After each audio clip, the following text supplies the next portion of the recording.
അങ്ങനെ നമ്മൾ ചെറു മഴയത്ത് ഇല പറിക്കാൻ പോവാണ് ഗൈസ്. ഞാൻ എൻ്റെ പേരെന്തായിരുന്നമ്മായി? ഞാൻ മറന്നുപോയി. ഏണന്നേൻ്റെ നേട്. തൂത്തു നമുക്കറിയാം.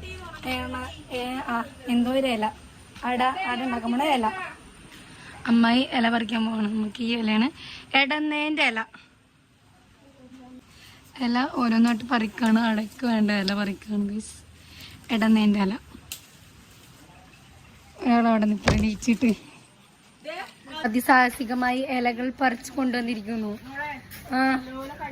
കുക്കറിൽ ചക്ക പൊളിച്ചിടുന്നു. ഇല്ല, ഇല നല്ലോണം കഴുകി വൃത്തിയാക്കി എടുക്കണം. ഇത് നമ്മുടെ അടയ്ക്ക് വേണ്ട ഇലയാണ് കേട്ടോ. സൺഡേ ഈവനിങ് കണ്ടോ നമ്മളിതൊക്കെ ചെയ്യുന്നത്. ഈവനിങ് സ്നാക്സിന് വേണ്ടിയിട്ട് ചെയ്യാണ്. അപ്പം അതിൻ്റെ ഇടയിൽ നമ്മൾ രാത്രിത്തേക്ക് ബീഫ് ഇരിപ്പുണ്ടായിരുന്നു. അപ്പോൾ അത് നമ്മൾ വിചാരിച്ചു BDF ഉണ്ടാക്കാം.